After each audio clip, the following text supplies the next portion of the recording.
meaning that us, JP Housing Trust, took over the actual factory. And worked alongside these guys in terms of managing and getting our projects across the line.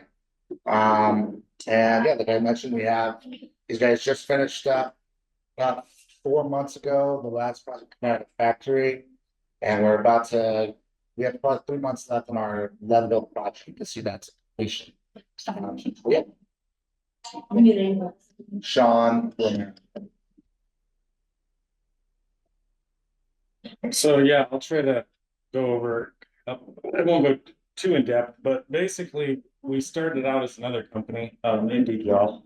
That was a very bad business model for a lot of reasons, but kind of in this lens, one of the bad things about it was that the factory was a nonprofit, and the holdings group that was essentially a management company was a for-profit that was taking money off the top of every contract that was going to the non. So basically through all these bad business decisions and poor models and things, we ended up being totally insolvent. And in this last project that we were working on, Chafee Housing Trust came in and basically took over and pretty much paid for everything to get their last project out of the factory, including all the wages and everything else, so that we could finish the project.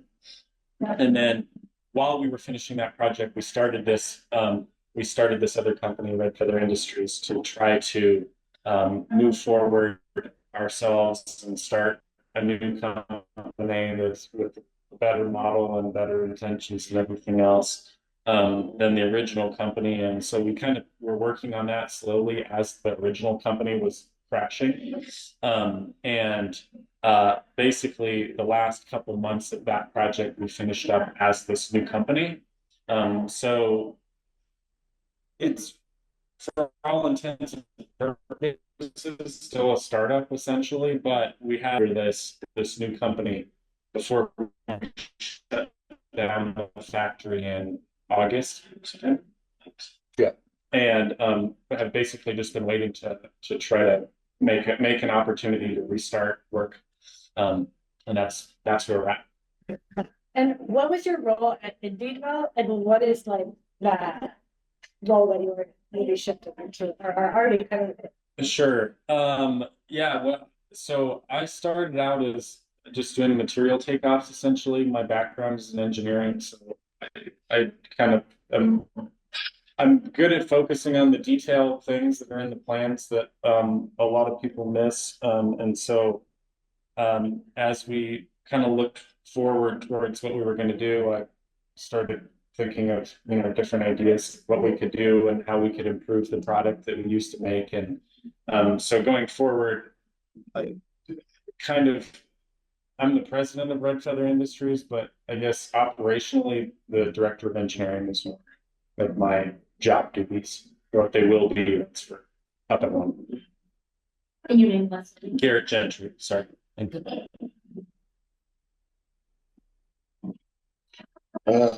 My name's Isaiah Dees. I started with Indeed Well 3-4 years ago, something like that.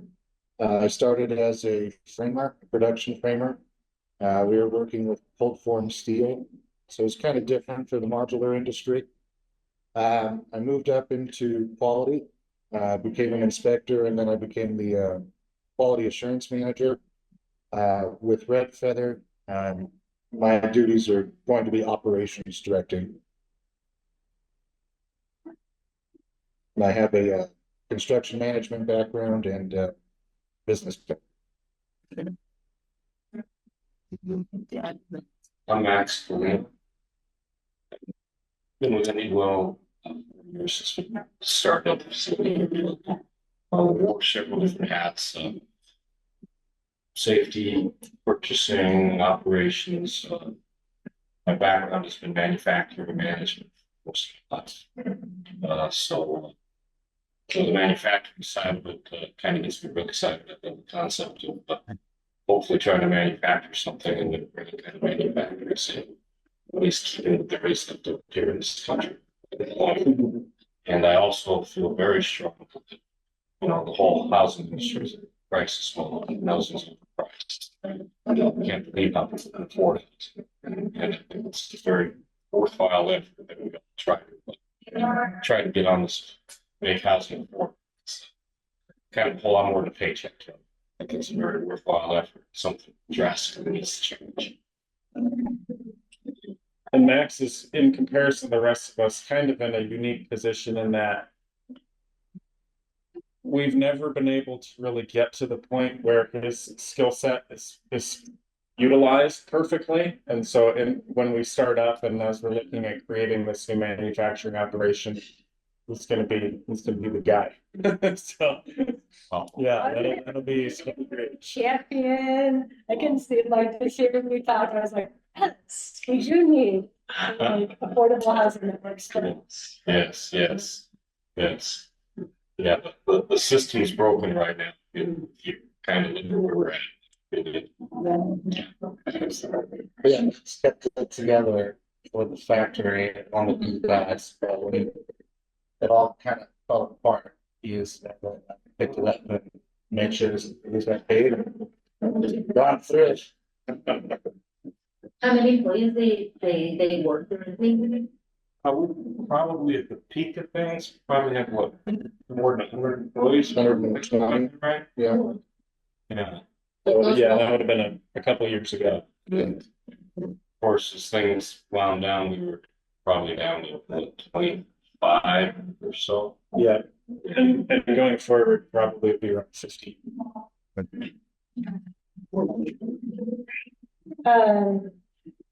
I feel like you guys are entering into a space with like a lot of inspiring examples that you're like, oh, there's somebody who's taken this path.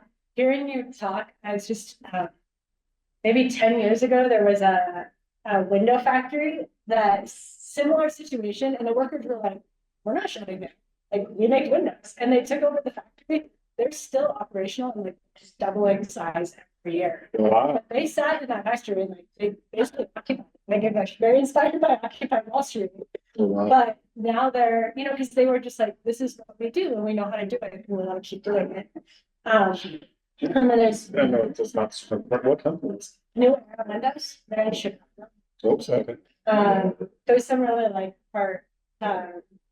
like tugging videos. And then there's also just a lot of manufacturing that is in employee ownership. And so I think very much you're set to how do we keep these jobs here?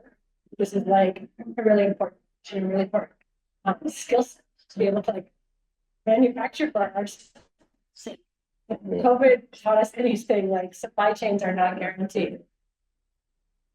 So I think you guys, I don't have a lot of examples weaved in here because what I wanted to do is like just figure out where your interest is and then start to compile like help you navigate through like what are our next steps, what research needs to be done. And I think as we go along, and we'll have some specific questions relating to manufacturing and specific type operations that will come up. So I have a feeling for whatever direction, like it'll be really important to build a team that has that because I'm like, I can connect you to a lot of people. I'm like, I have never worked manufacturing, worked in clothing. What would you call? I guess it is manufacturing, like clothing production. sure. But so finding that team of like examples and people that both have the knowledge, but also kind of keep you excited and like see a pathway forward. Before we move in, Ben, do you want to introduce yourself? Oh, fly on the wall, camera off. Yeah, I can.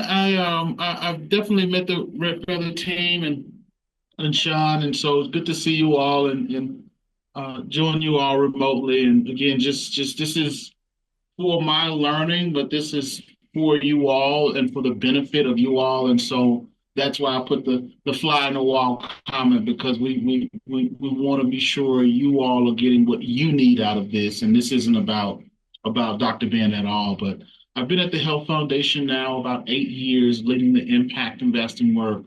I've had the opportunity to work with Sean and Shape the Housing Trust, as well as the rep for the team in both their current format as well as their previous format and then as well. And so just excited to continue to see the resiliency, continue to see the energy around the opportunity here. And so again, just thank you all for giving of your time and your talents towards community, and just excited for the discussion today. Again, apologies, I'm not there in person, but looking forward to learning and being a part of the discussion today. Well, thank you. We will treat you like a fly on the wall, but it's not because we don't want you to enter the space. So just come on when you've got something to share. But we're not tending to the chat super attentively. Just to be honest about, I think those will help me out, but honest about my capacity. Understood. So this is really, I hope will be a conversation. I mentioned I like over prepared doing this because I didn't have as much time to dig with you guys beforehand. So I do kind of have like a little overview of like what employee ownership is, why do it, who else is doing it, to ground us. And then what we'll do is we'll go through the 4 main types of employee ownership, and we'll just discuss it. So for each one, we'll spend some time, like after me telling a little bit about it, of you just like spending some time on your own, thinking like, what questions do I have? What do I like about this? What do I not like about this? And we'll start to compile all of the questions probably here. So we'll have you do those in stickies. I'll walk you through the process. And then I said it was going to take 90 minutes. I think it'll take a bit longer than that, but from there, we'll just see where the conversation leads us. So good. So let me, if anything, I'll use this. Okay, I said that. So at the heart of it, employee ownership takes a lot of form. So being really specific about what it means, it's like, can mean many things, but really it's that you share profits and you share, I like to think like you share some sort of decision. What that decision making can look like can be a spectrum, but I think that's really best practices. And thank you. So controlled by its employees, equity ownership is shared, giving employees real risk and reward and a path for employee participation to voice their desires and improve their lives. In Colorado specifically, it's at least 20% of the business is employee owned. That is a lower bar than in other states. Just for it to be considered Employee has to be 20%. So there are versions of employee ownership that's 10%. Right. But in the state of Colorado, it's like, oh, you're doing profit sharing. Gotcha. And I say, so nationally, the bar is usually 30%. Colorado wasn't trying to water it down. What they wanted to provide was a pathway where you could start and then do a tier buyout of increasing employee ownership percentage over time. And then the other part of it is that there's at least 3 owners. Okay. So, and we can get into the nuances. A lot of this is like based on my own assumptions and best practices as well. But kind of the cornerstones of employee ownership, we mentioned money, right? But some part of the profits are shared with everybody. So when the business does well, everybody does well. And additionally, and I think it's connected to money, is like being willing to share information. It's like, how can you make good decisions, or how can you be excited about the direction that you're going if you don't understand the financial situation that the business is in? So oftentimes we call that open book management, or like on individual teams, like what are the key things that if employees hit these numbers, it affects our bottom line, and really sharing that openly so people can tie their work and their output to like the success of their business, which is ultimately their financial success too. So people, once again, there's a spectrum, but I think on the people side, we generally see employee ownership, employee-owned companies being more participatory. so that there are pathways for employees to give feedback, or there's pathways for employees to engage in decision making at different levels.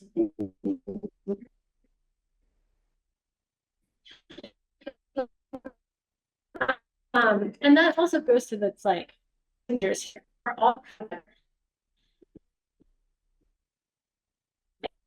and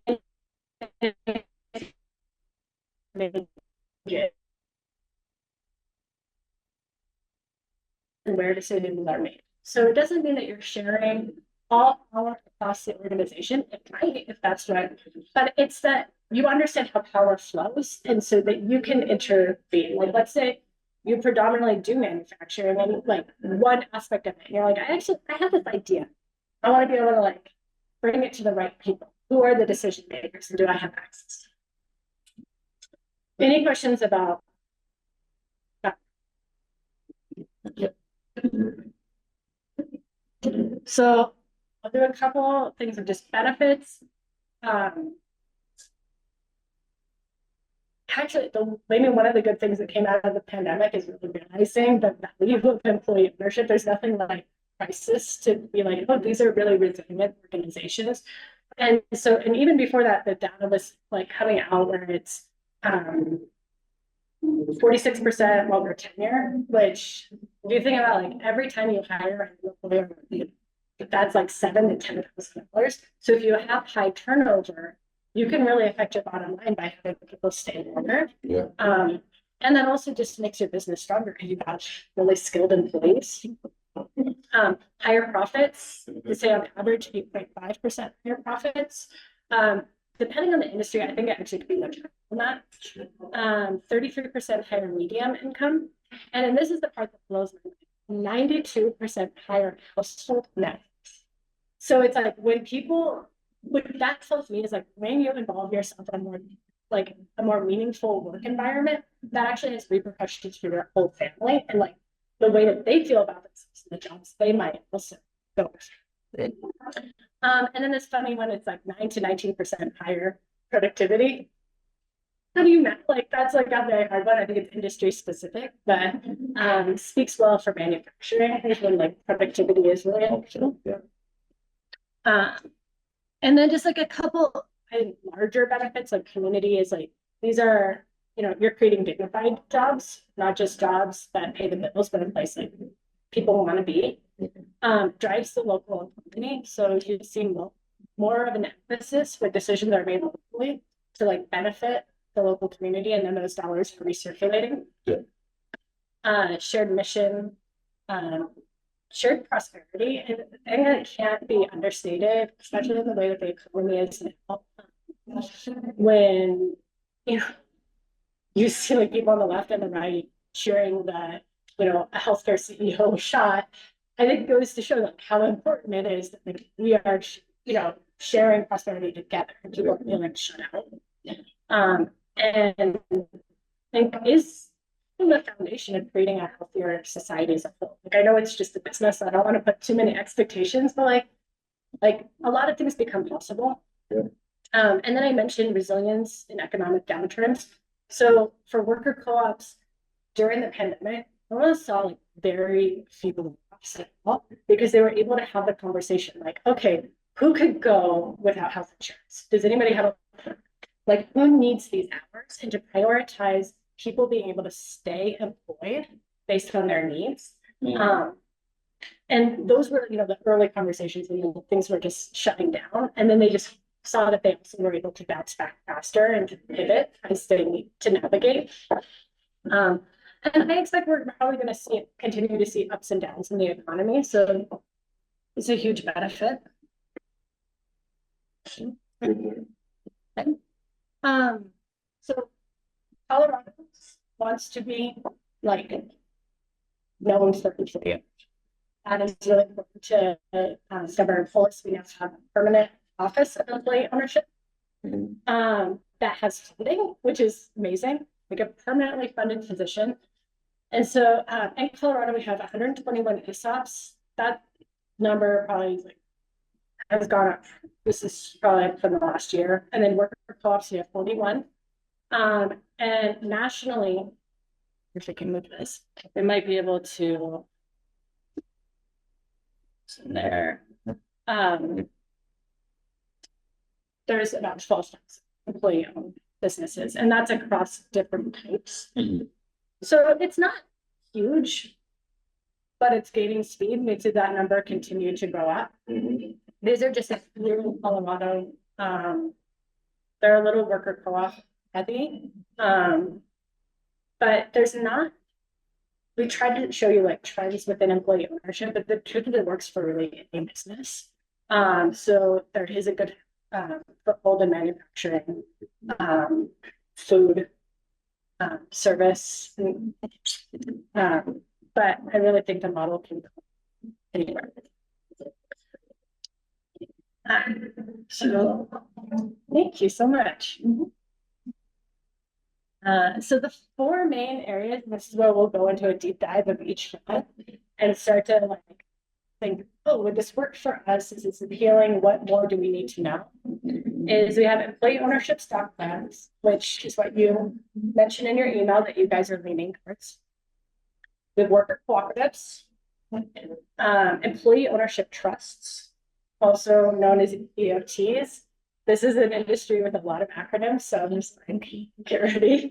And then this, we'll see, there's then this whole area that we call alternative equity structures. It could also be like equity compensation. It's a hodgepodge, so I can speak to it, but mostly it's like, well, if none of these others match for you, let's talk to a lawyer and like talk about the qualities, because there's just so many different versions of it. But I do want to speak to it because Colorado recognizes it. Not all states do, but Colorado does recognize these various students of ownership.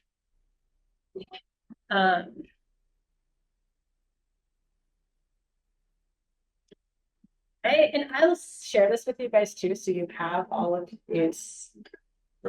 Yeah, I know it's a lot. So we'll get into it, and this will be a bit of a conversation. But so at the heart of it is an employee ownership stock plan is a retirement. So that means that the longer you work there, the better you do, and you will see year by year the wealth that you are building, but you will not access any of that until you exit the business. So that's the way it works. It's like, and because of that, just something, I guess that. So that's the heart, right? You're gaining shares in business. The longer you work there, and the better the business is, your shares are worth. So this is a good fit for businesses that are $5 million in revenue plus and beyond. These are not hard rules, but they're general rules. So 40 plus employees typically. So ESOPs work better with a little bit larger organizations. Sure. One thing I mentioned, so this can also be, you can have a 10% ESOP, you can have a 100%, and you can change over time and grow with you. So you might start off with 10% of the company being owned by employees, and then 5 years later you want to bump that to 40, whatever feels like the right move. And this is typically we've seen ESOPs not being used in startups just because they're very expensive.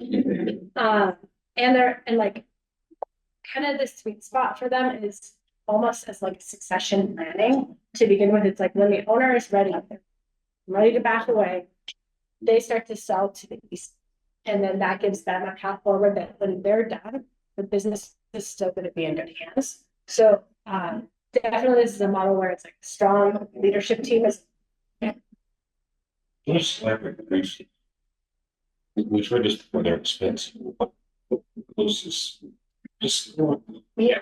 So to set up an ESOP will cost between depends how complex it is. Is it between 50 and 100,000? The thing that I think is one of the just to know is that with an ESOP you have to maintain it. So every year that's another 20 or 30,000. So when you say expensive, a lot of that's in the accounting structure. Legal fees Okay. predominantly. Okay, And the other, so because it's a retirement plan, it's highly regulated by the government, which is a good thing because that came out of the 90s called ERISA, which I can't remember what it stands for, but it was basically Congress put forward, they were, we need to regulate this because what was happening is business owners were selling to their employees and then going bankrupt. And it's like, that was their retirement. That is really serious. And so Congress put in some safety measures. So what happens in an ESOP is you set it up initially. And then the ongoing fee is two parts. Is every year your business gets valued. The evaluation process happens by a third party. And you also have something that's like a, oh my gosh. It's so dumb. Basically, you have to pay an independent like trustee. I will the exact name well in a minute. And what happens is they're acting on behalf of the employees. So they're like anything that's happening on a strategic level, like they're like, will this maximize profits for us? That's what their concern is. And so that's what they have that third party. So they're not just like, oh yeah, let's take on that risky deal. Like we actually don't know what it means. And I Just think the protection for the actual owner, like. Exactly. Yeah, and it's employee stake is represented by the state. exactly. And so I personally think it's a good thing. And if you're making a lot of money, like that ongoing cost. But it is something to just think about operationally. Like you'll probably have somebody on the accounting or the HR team that manages all of these things, like making sure the valuation gets done, that that you guys have a paid trustee. And so, but my name is gonna come to me like 2 seconds there. But and then also the education, because it is more complex. It's just like letting people know what does this actually mean. So a lot of times we also have statement day, and that's when we celebrate the like the valuation of the stock that typically goes up. So it's like, oh, here's a party, and like this is what we saw last year, and now this is what's in our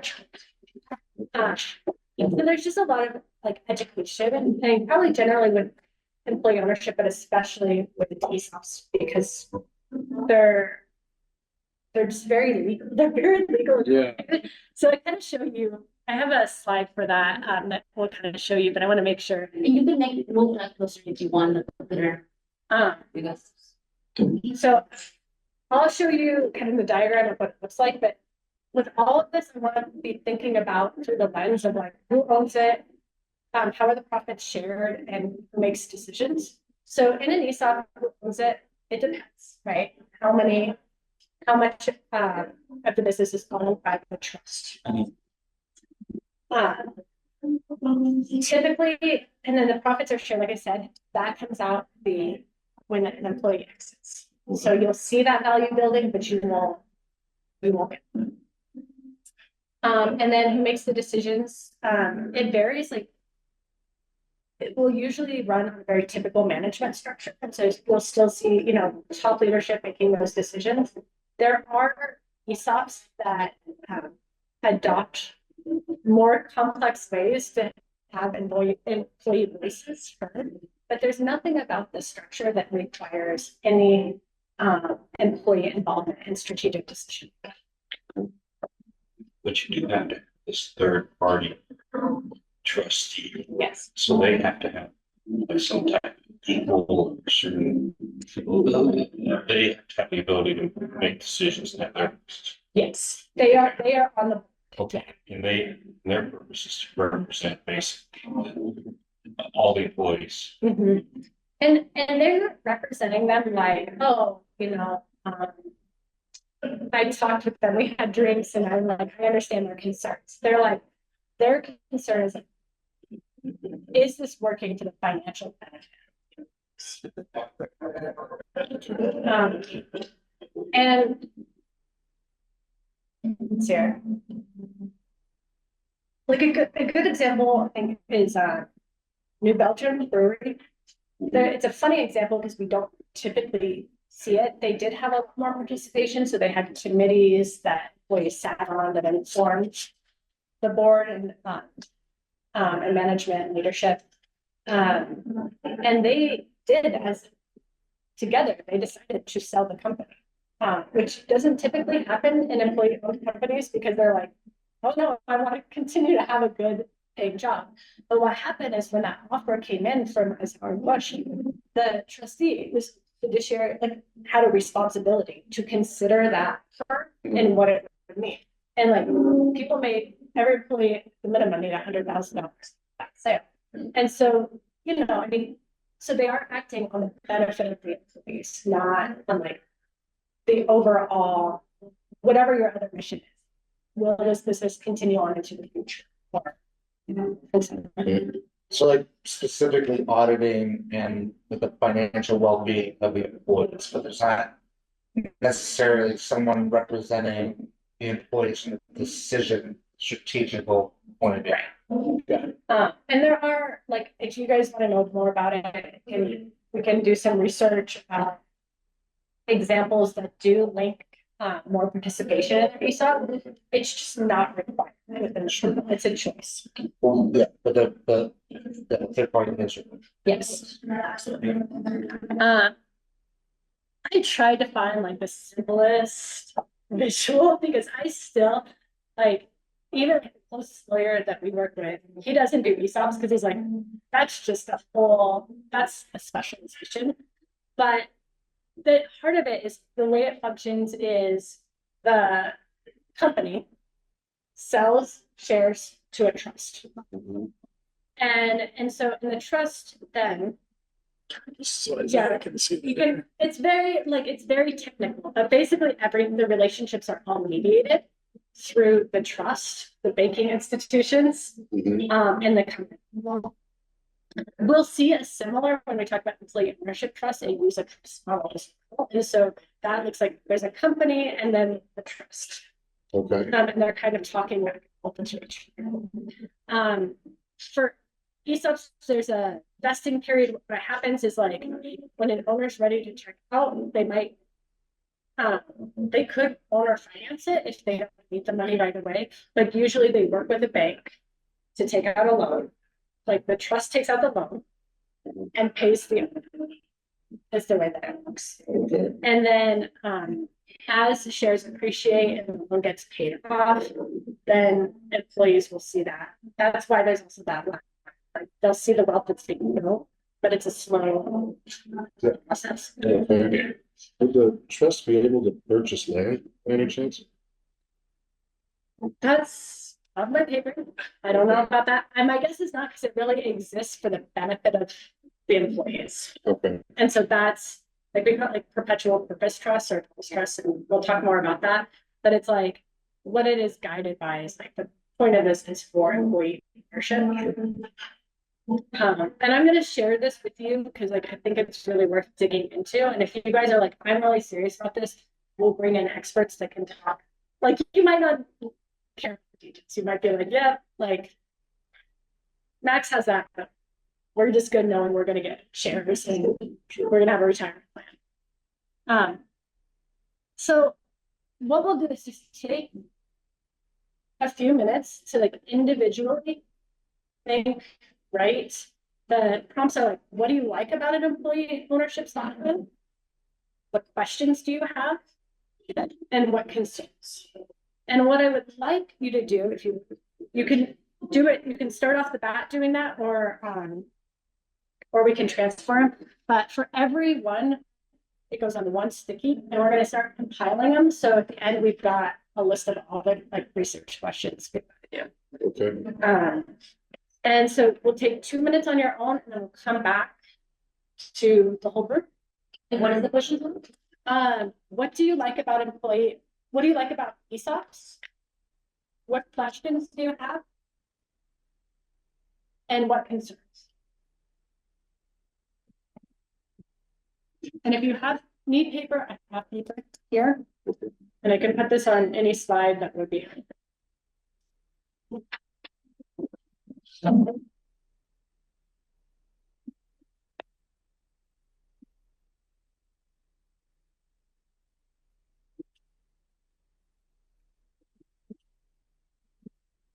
I was more like, it's like, oh, I don't know. What's that? It's cheating. It's just a-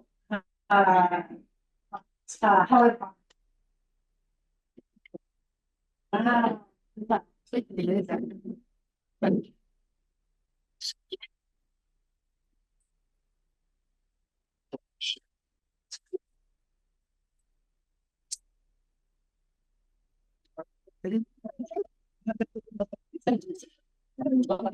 Has to be maybe use one of these. I have like, if we need, I've got tape too, but. Um, I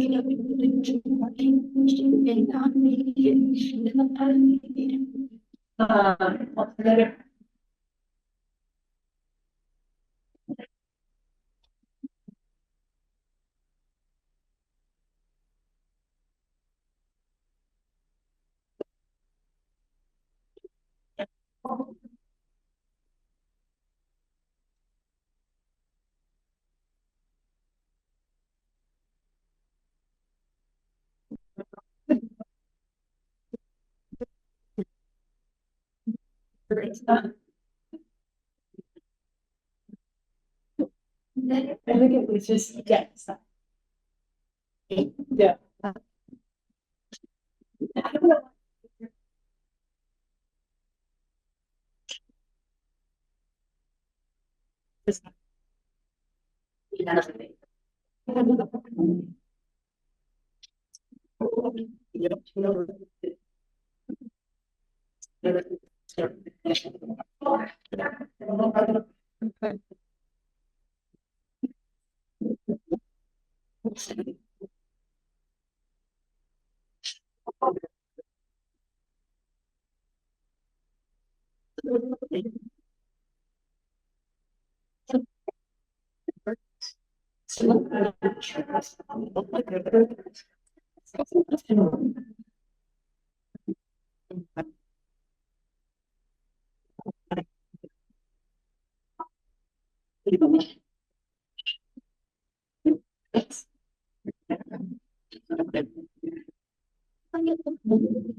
I'll give you one more minute and we won't end there, but we'll just come back to it.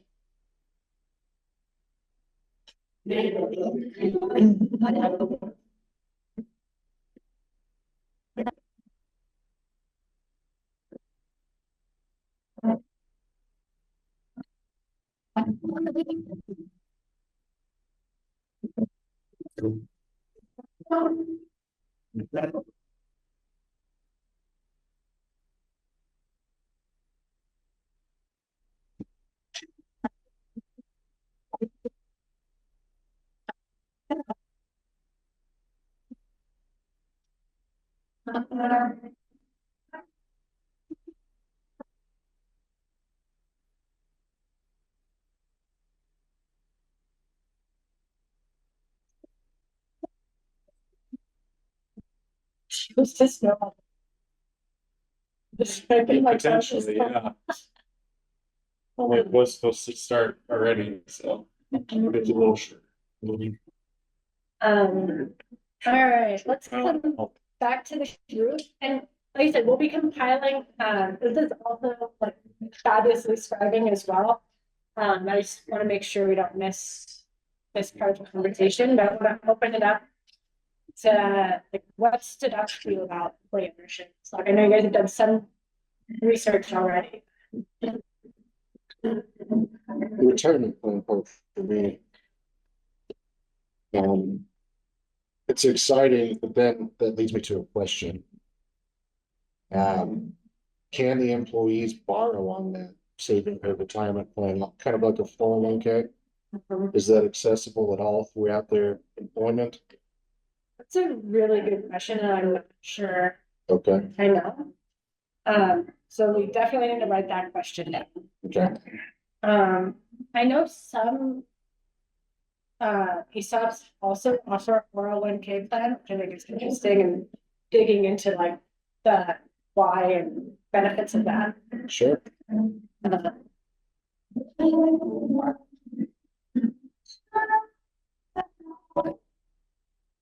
Well, And this was just remotely, but yeah, the concept of the annual evaluation by a third party. Gives the employees the opportunity to see, you know. Party actually. That would have been nice to have in some of those meetings in Eagle, wouldn't it? Yeah, that was very, yeah. And that person would be a board member, right? that you would pay them. So they're really, there's people, That'd be an account. this is just their job that they do. Okay, So there are many, like companies that provide. So is that something we can ask Meg if provides that service, or does that have to be more removed? That would be more removed. They have to be an independent person that's specifically assigned. That doesn't. I mean, this is like, am I thinking about this right? This is kind of similar. Yeah. Publicly traded companies that got to be audited. And the value has to be determined independently, so Right. the company's not Yeah. create value on books. Yeah, misleading people. Yeah. Yeah, I think that's what. The point about this is there's a lot of legal Yeah. involved, but there's protections involved. Right. Those cost money, but they, at the end of the day, make sure that That's right. low standards don't apply. Transparency when you buy. Transparency in the process. okay. I liked, it just, it lines up with our current mission, which is, we're a community land trust, we're trying to build wealth generation to get people into home ownership, so this is similar to that, but from a business perspective. Yeah, you're giving your employees a chance to earn on their work. Yeah. Your stats are pretty cool, just in terms of, the 92% increase in wealth is a great point. Yeah, all of the research. Most of mine are just about like the cost of specifically of maintaining it and when that makes sense to set that up in terms of how your business is, how much revenue you're bringing in and things. But I'm mostly just curious to compare it to the other ones to see what, because like at the end of the day, they're all like they'll have a lot of the same positives that we're looking for, but yeah, I guess I'm just waiting to see what the difference is and if there's anything different about like a co-op that makes more sense or not, because we just haven't looked into it as much. About how much annually would it take 5 million is the general rules, the minimum. in the maintenance cost? Oh, sorry, that was for, the maintenance costs 20 to 30,000 a year. And those are based on national statistics, so like, we can get more granular. And just, there was a mention of tax benefits to that, what do you know about it? There are, they're kind of mixed, so like I would want to like bring in an accountant. It does, there's major tax benefits for a selling owner to do this, and then there are tax benefits to the company. I'm not as well versed in the ESOPs, but that should be. And it really does depend on industry and other things, so, and how much of it is an ESOP. Right.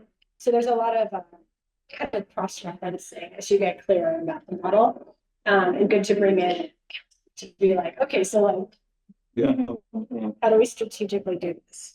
Would you have like a matrix that would be like ESOP, co-op, something else, and then like if there are, tax benefits or like what the minimum employee ownership is. I have a comparison chart that I can share with you. It doesn't get as granular as what like levels, but Yeah. I'll share that, and we have a little bit in this that we can discuss. But there's certainly more ways that we can compare. Okay.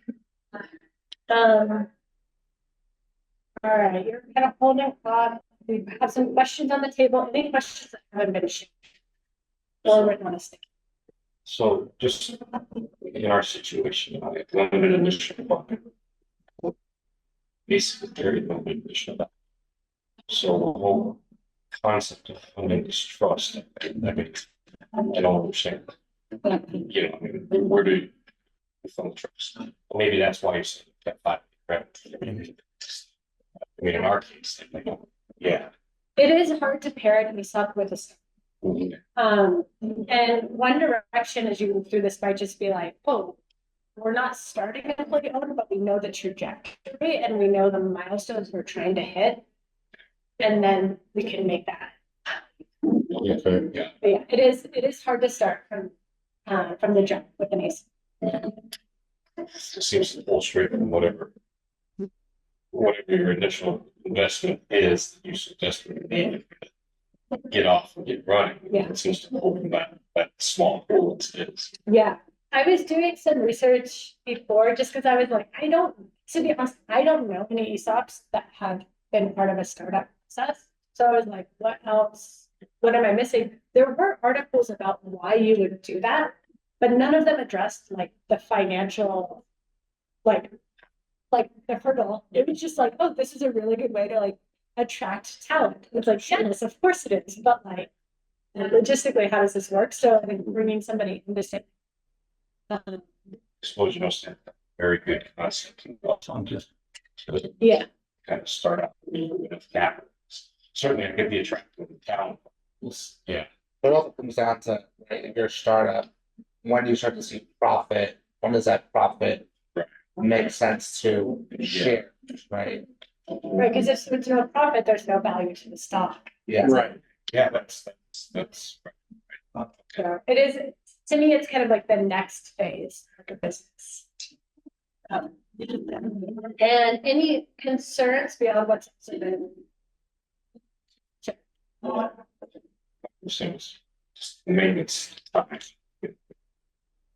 What does that mean to everybody involved? Every day it's spent on specific things to make sure that the whole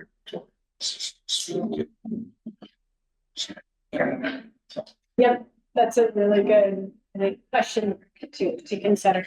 And I think that's also like pairing an ESOP with a startup when you might not have all of those additional employees that do some of the admin work. And you guys are really just focus on like getting our product out there. Might be a mismatch. But there's a lot of value in having, like I said, having those milestones where when we get to this movement and Yeah, I'm just kind of thinking, future thinking, and yeah, if you'll have it all in place, ready to be actionable, or that like is actionable once you have it, right? We are profitable. Yes. And so if you're gonna work up to it, would you start out by opening the trust and then just quietly putting savings away into the trust? I mean, I wouldn't do it. Once where I would sink my time into is building the type of routines into your schedule that make you feel employee owned, so that when you do that transaction, it's more of like a legal moment rather than organizational change. So like you might spend that time like teaching people how to read financial statements and deciding like 2 times a year we're going to have an employee meeting where we just talk about where we are, and like building that vocabulary of an understanding of the business. So I think there's like pieces you can put in that are more around your management practices and rhythms than starting the legal work. Okay.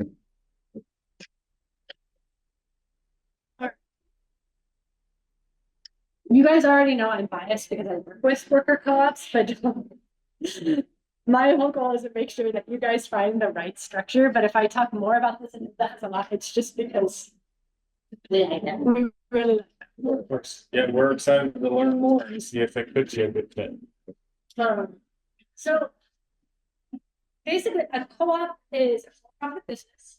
A lot of people think co-ops are like a social enterprise, and they can be, or they're like a nonprofit, but they are a for-profit business and are created for the benefits of their members. And we use that terminology because there's different types of co-ops. So in this case, if we say members, we're talking about employees. Co-ops are democratically governed. and on a one member, one vote basis. And with that, it's just a fancy word, is regardless of your position, you have, your voice is the same on whatever you lay out in your operating agreements. Like, these are the things we, like, oftentimes folks say, like, if you're going to start, like, go into a new market where you're like, oh, this is working so well, like, let's start doing this in China. That might be something all of the members do. Or it's like, we're going to change locations. That might be, so you would decide what everybody votes on. And also, usually that one member, one vote is exercised through, I'm gonna just like, who sits on the board. In co-ops, a board is mandatory. And I'm getting ahead of myself, so like, leave it there. It's a good fit for companies of any size. In the US, we see them on the small side. Internationally, we see there's clubs that have close to 100,000 workers, so it can get. Yeah, absolutely. So like, it scales, but the examples you'll see in the US are going to be usually somewhere from like 8 to 150. Or, and even smaller, I mean, we do a lot of startup work, so we're starting with like 3 groups of 3 and 5s.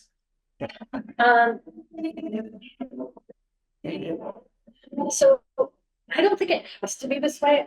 Traditionally, we've seen it, and a lot of people who are attracted to co-ops also have some of it, like democracy and wanting to have voices be heard. So it works really well when there's kind of a culture of information sharing and shared decision making. And then I just don't think you can have a club like without a social mission of some sort. Like, it looks different depending on the industry, but like it's also that we just don't see it. And that's what makes it special, is they are governed by 7 cooperative principles, and I can dig into more of that, but those are international principles. So it's like, you know, people in Spain, people in Italy, you know, us, we're all saying we're working for the same. One of them is, one of those principles is care for the community. So that's why there's always some way that's present. One thing that makes it special, I think, is particularly just to you, is in Colorado, they have a limited cooperation, cooperative association, or LCA, that allows for multiple member classes. So that could be a worker class and an investor class. That could be a worker class. And in your guys' case, you guys have some really committed partners that have supported you. There could be a class for that. And why that's powerful is truly autonomy. It's like, you can bring in stakeholders that help it, but everybody knows what part they play. So what you would say, like, if there's an investor class, is you're like, thank you for your money. We will pay you back at the agreed amount, and you actually have no major decision making in the business. So it really separates who gets to sit on the board and make this strategic decisions, and who gets to support you. And so then you might have, with some of your partners, there could be a membership class for that. I don't know enough about your guys' relationship with them to make any comment about what that could look like, but maybe in your operating agreements, it's like, in that membership class, one person could sit. But it's really, it gives a framework that is innate to the structure, because it's an actual type of like business entity. That gives a structure for different stakeholders and collaborators and clear.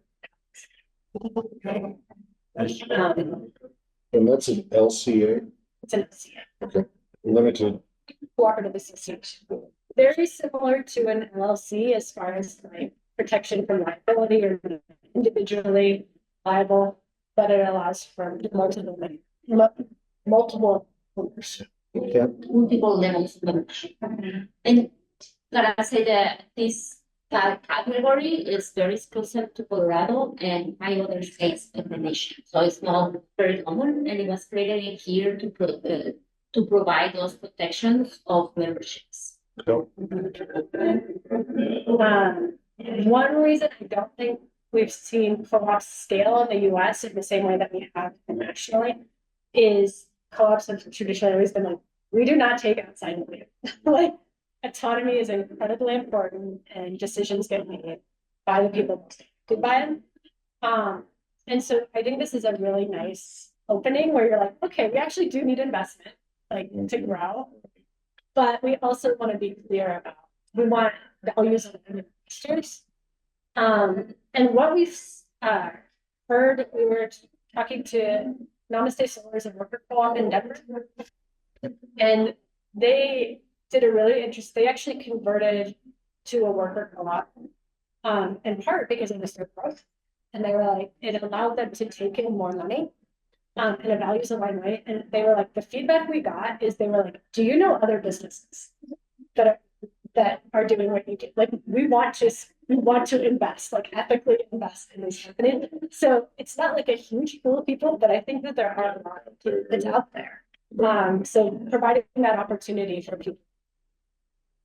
And I think it's a different experience because you're inviting people into your vision. So that they're like, part of this, you know, I part of this too. And so it gets really people excited. It's not like randomly buying stock on the stock, you know, where you're like, I have no connection to this company. But I'm making money from it, you know. So what makes it special too is low setup cost. You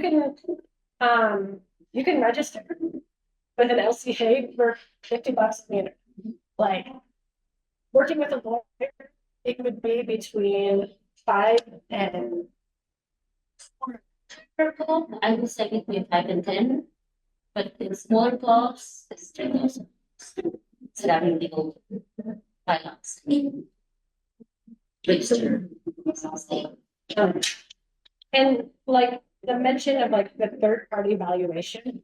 So the two parts of this is like, one, if you guys all own, you're not going to be investing money because you will not independently benefit from it in the same way. You don't have to have an outside valuation because there's no stock price, right? Like, the company is worth what the profits are. You know, like, from a standpoint of it's worth more with all of its assets and everything, but you don't have to calculate what percentage of growth is every year to see that value, because it's not a retirement plan. So employees see that money annually. Okay. So employees see that annually as part of the profit sharing. So here's our profit, and And then that's a democratic process to decide how those profits are distributed. Exactly. Because I'm sure you could distribute 100% of the profits to the co-op, all the members of the co-op, but you don't have to. Exactly. So, and this is, I think, also a really good conversation at the end of the year. So who decides that is the board of directors. And usually Sorry, so it is, each member isn't a member on the board. But how are the board? They can be members. The board is usually 3 to 5. So And each member have that opportunity to become part through an election. to an election. okay. then we did like each class, like, so like the employee worker class would have somebody. A representative on the board that votes for them. So It yes, can be that. yeah, and it's usually more. So like if the board is 5 people, you might put 3 or 4 as member owners, and then I wouldn't have put an investor. I wouldn't put an investor on your board. That's the same person. But like then maybe you want to have, so there's also like hybrid boards. All of this is set up in your operating agreement, like what the percentage of board seats are. And then people would run in an election, and you would count those funds. So, And I wanted to add a distinction in here because I think it is important. Not every employee has to be a member of the board. Right? They can be members of the board. But there's sometimes a period when you want to know if that employee is aligned with your values. Sure. It is- Investing. Exactly, before they become a member. Gotcha. So there is an opportunity to have employees, even contractors, before they become members. Because a member has rights, right? On both. They have the right to be part of the board. They have certain rights. And you specify and clarify what those rights are and what is the process to be part of the board. Who sits in the board? You as a founding members determine those regulations in your bylaws. Okay. So when Red Feathers or Red Feather opens, like, because you guys are not, you guys are on the entity right now? Yeah, we're not scope right now. Okay, you're not. Okay. So So in this case, it would be a conversion. it would be a condition. Yes. So technically, like, what would happen is like the founding members, you guys would all be members. But then you wouldn't see any more members enter the co-op for whatever period you guys set. So typically it would be a year. And the way to frame it is it's not like, oh, we want to make sure he worked out. It's like, well, if you're gonna have something to contribute to this business, you need to know enough about it. So it's Right. like, it's a two-way street where you're like, you don't want to set anybody up to be like, oh, what do you think about this thing? And you're like, Yeah, I actually have no idea, I have no context for this. the information cost is very helpful. So, and we'll just, let's see, I want to say, The equitable line, is that, so. Equitable with 1:2 or 1:5 ratio, I'm assuming that's like. You can, like, whoever the top management is capped at 1:5. Yes. right? and this is not, well, I was gonna say, this isn't a hard rule, this is just what we've seen in co-ops, like Wonder Gun used to actually codify it as 1:5. It is now 1:8 for them, like, they're more involved in global markets and retaining talent, but 50-1 spread. Yeah. And I mean, and you guys could do that in models and just like, I think that makes it unique about folks, we just don't see it, that widespreads. And it's one of the principles of international principles. The pay differentiation. It's no more than To state that, well, at the very least, say what yours is, and that's what you hold to. And then we, as the founders, would establish that off the bat. We wouldn't put it to a vote. I We'd mean, be the only ones voting. Yeah, you better do the fundamental. just that. Just put rules in. Exactly. Yeah. Yeah, you could always leave it. You Okay. can close the vote. And if you want to change, and then you do a meeting, right? Like all the members will Sure. vote. Eventually you have more than 5 members. And Right. everyone will participate in that decision. Also changing that. Okay. If that- Yeah, typically that's one of the, right, it's like, so the decisions are made through the board. But then there will be like a handful, depending on what is important to you guys, that all membership. votes. And so one might be to amend the operating agreement, it requires a membership vote. Sure. I see. And you establish a quorum and you manage like a regular board, but it's not like an unknown problem. I wanna make that exception. Because a lot of people get like, we don't want a board that have looked out, like, no, it's not like. The legalese are totally different. There are no. This does take, I don't wanna like minimize, it takes education, because like most people who have been employees are not on boards. And so they're like, oh, you make a big deal about this, I need to show up, right? We're like, and it's like, well, okay, so like, let's learn how to be. So it's like, once again, it's not like everybody's making every decision, it's just knowing how decisions get made, where they get made, and knowing you can participate in that, if that is. And there's a lot of people want to just do their job well and be respected. Right. That's totally that. And that's kind of the biggest, like the most of the questions that we've had as we kind of pre-talked through this about how that structure would work is that, yeah, a bunch of people aren't gonna want to spend all their their brain power trying to figure out what every different decision was gonna do and what the right decision is for all those things. But okay. that's Decision cool. fatigue, yeah. Were you gonna say something? Can you elaborate a little bit? Just, a lot of co-ops, it seems are multi-location, they're like buying power-based. Yeah. In, you know, in our instance, we're gonna have one little factory and present goal is to make that factory work, not to have like multiple, you know, maybe, but I mean, yeah, how does that work out? Or does it even matter? There's no one way that a co-op works, and that's why it gets important to the members. So I think what you're speaking to, I'll just give an example, is this again, Namaste is coming. Bear with me, I know. Yeah. No, absolutely. So Namaste Solar is place-based. But they have two spin-offs that are different businesses and they're co-ops and they have different members. So one, they started their own credit union because they realized like, oh, for people to actually be able to buy solar panels, they need to have access to very low interest. Finance. So they started their own, and then in a financial co-op, the people like I'm a consumer member. That's who owns it. And then when they found this, they were like, oh my God, people keep coming to us and asking us how we do what we do. And like, and they all want the same thing that we want. Access to low cost solar panels. So they started Amicus, which is a oh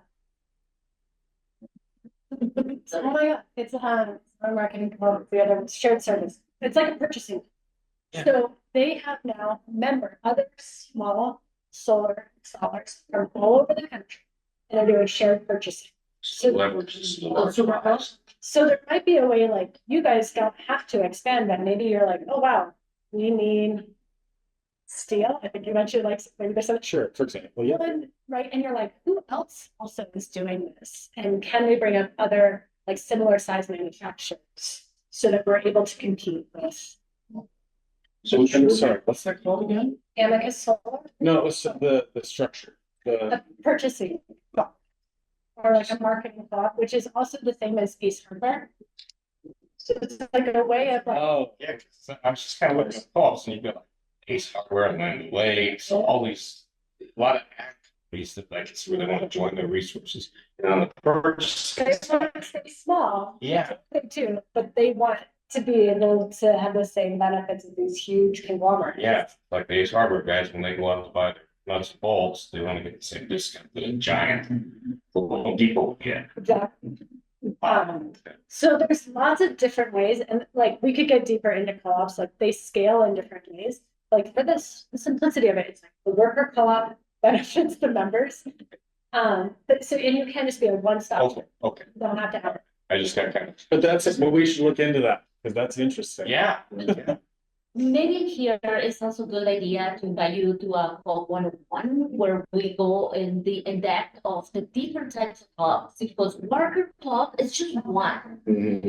There is like producer club, owner club, portion club, multiple stakeholder clubs. There are different types of clubs depending on who are the beneficiaries, what is the purpose of the club. If the purpose of a club, for example, is to minimize costs. It's different than work. So I think it might be not to go in here, but it might be a good idea to assemble up to do a club 101, which we do every month, and we can invite you online to participate in one of those, just to have a bigger idea of costs. Yeah. So many that we don't even know. Even one that I love to give this example, the cranberry juice. Very famous. Ocean spray. It's a co-op. It's a producer. Okay. I'm in the middle of Oregon, and I know the cranberry farms that are Yeah. like Yeah. farmers. No, there's a ton of them, just. I can buy Yeah. Yeah, they are, it's a producer co-op, and they come together because they can reach bigger market. Yeah, whoa. And then like you get it, like you're getting hyped, like Yeah. energy out of. But at the heart of it, it's like it is an orientation, which no matter what type of co-op it is it's like, I think there's a belief that we are stronger together. And they find ways that like reaching economies of scale that are through cooperation instead of competition. Mhm. And so that's just like an ethos of it. Before we move on, I'll just mention, so unlike other models, there's no 10% co-op. It's 100% employee owned, and as I mentioned, it doesn't mean every employee is a member, but every employee has a pathway to membership. Sure. They know how to do it. No. And so how does that work in this state with an investor class? Like the investor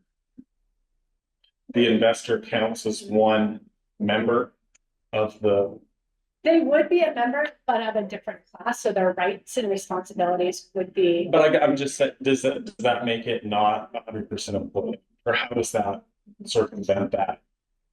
You know what I'm saying? As a founding member, you're going to dictate your bylaws with the help of a lawyer, right? And you're gonna determine what rights an investor has, not the other way around. So they are members. Yes, and you With a can give limited them the You rights to can, you vote, could give them voting. you can or cannot. But Yeah, you you're could. setting the rules. Right. These are, Exactly. whereas an investor, otherwise be, if you want my money, here's my. Is the other Right. Right, I'm just trying to figure out how an investor owning part of the business would make it still 100% employee. It's a different class of membership. It's not like a worker membership, it's a different class of membership. You as a founding member set it. So what's to, I'm not, but now I'm No, no, getting no. way out, what's to prevent you from making it where 90% of the company is like this other class? Like when you set it up, do you understand? Yes, I totally. Some understand. I'm 90% is investor and 10% is. Yeah, Right. well, you have to have the right founding members. Sure, I sure, got you. sure. And yeah, so we 90% dictate of the that. members are investors. That's fine. That they won't even realize how many members there are necessarily. But the invitation to become a member is a way of like maintaining autonomy in the but also inviting them in that they actually are here for the growth and the generative properties investing in So people. your question's a good one, you Yes. could do that, but it would defeat the purpose of it. Yeah, of course. I'm sure there's something out there that prevents that. I'm just yeah. trying to figure out what that thing is and what the limits of that thing are. You could, but I guess what I'm saying is you could do that, like you could have 100 investors and 5 worker owners, but the way that you've written your bylaws and operating agreement is going to say primary powers the worker ownership member, and these are the decisions and responsibilities. So it would happen that there's an imbalance. You would just take on as many investors as you would need. We just got to spell it. And I don't know if I'm gonna get in the weeds right now, but Do it. there is, Commercial. there is, there is a term that's called, like greenwashing, right? Like co-washing as well. Yeah. Like there is some co-ops that say they are co-ops, Yeah, but they're really, yeah. they don't uphold the values. Right. Right, so. Hey, And we're you- not it's your company, you can do whatever you want. We're not the co-op police. Yeah. We're not. Each other. But that's not true. No, I guess, and all it really comes down to is at the end of the day, I just want to figure out, like, as we're going through this, if there is a mechanism for the people that have supported us that we want to try to give back to, like Chafee Housing Trust, so that they can own essentially equity in the company and have a voting right. Absolutely. you can give them so much. Yeah. And that is why you work with a lawyer, and we have really good relationships with lawyers that done this forever. And well, no, for a long time, and But even in part of this conversation, it's also appropriate to have a founders class. Oh, right? Or no? I've come around with this. Yeah. I've been like, Tell us yourself. why would you have that? But in reality, you spend a lot of kids, a lot of equity, a lot of sweat, a lot of tears, joys, of course, and frustration. So like, and that's what, like, we support groups in recognizing what their values and were to them, and then we hand you to a lawyer, and then they codify that. So that's how, like, and this is what that. But worker co-ops in Colorado, I think uniquely would offer you guys structure. It doesn't mean you couldn't do it in other ways. A formalized structure that already exists where you could have other stakeholders that are important to your journey. While minimizing, like, and it's like, well, I wouldn't say minimize it, giving them the appropriate Sure. amount of influence. Sure. Power, like the role with their power and control. Mhm. And then you're gonna talk also about. Oh yeah. So I'll just say, so we didn't talk about management. Co-ops tend to have a little bit flatter of a structure, but also they're compatible with any type of management structure. So what we said is like, I think one time we labeled it hierarchical, but we're like, it's really participatory management. It's like the best practices in management, listening to people, building strong teams, supporting their development. Those are all the things that benefit any employee. So with management practices, I don't see that as being any different. But that additional support in helping people enter the board and be effective on board, that's a new set of skills. So you still have your director, your supervisor, your manager, you still have those roles within, manager doesn't have high work. And, that's fine. Okay, good. And you see in this, like, it's the checks and balances as membership becomes board of directors. Board of directors, same as any company, is then holding the management. Yeah. So that's, and like management is accountable to the board. So similar, it's just also not all businesses have it. Like obviously larger ones do, but unique to worker co-ops, as they say, no matter how, you're 3 people or you're, 100,000, you have it.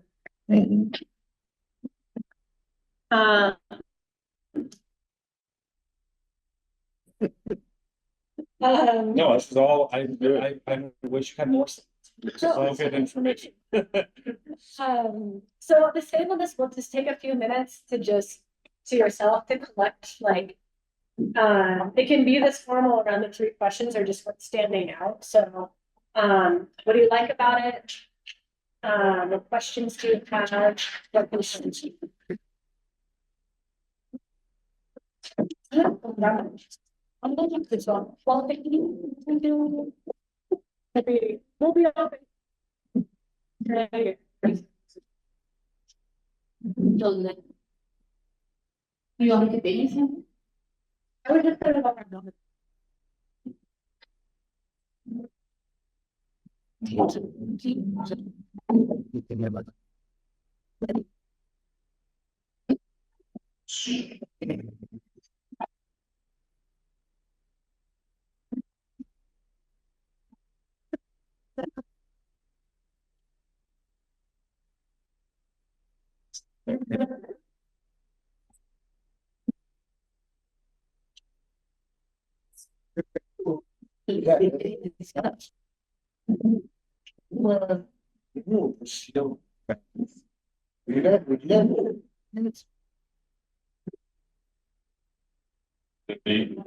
Yeah.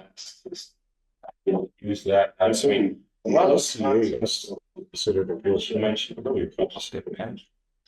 Yes, it's just a specific one to Colorado. Yes, just. Cool. Could be, I haven't really given gosh, it takes so much stress, not just one, but different time, manpower, to operate and maintain. Right. I'm kind of not really looking forward to the process for the ESOPs. It'd be like, we're gonna actually be looking for that. I don't want to hear anything. Like, the union. Yeah, I mean, it just seems like a lot of work, the LCA, just 5K to start. Educating the, Yeah. use. yeah. sound like you guys are done individually thinking. Think so. Yes. So what came up? So you mentioned earlier, just talking about democratic voting and so I guess one question I had is who decides what gets voted? Because it sounds like you don't have, like, we don't have every single minute decision to a total vote. But who decides what outside which You thing? guys, as the founding. Okay. So that goes into the operating. Yeah.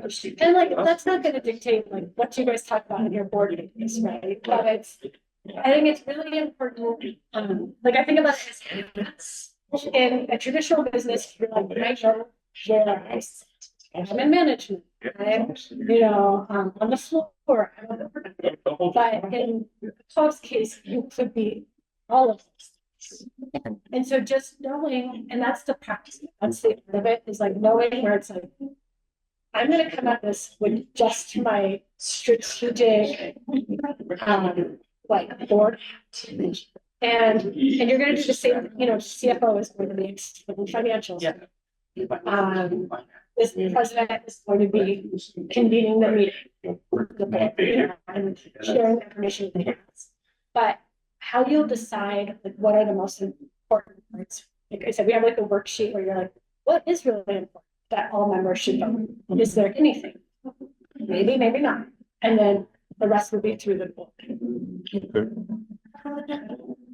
So, yeah, I didn't realize it sounds like very flex. It is very. And I think flexible and accountable, but in an ESOP model, accountability comes from a third party. And the co-op accountability comes from. Democratic process. It doesn't sound very scary. I mean, it's basically just kind of just good management practices. You discuss any person, yeah. Explain your employees, understand. Get them to talk, explain, and they understand why you lost, why you made them. What the good decision, what the bad decision. How a single mistake created, avalanche of other events.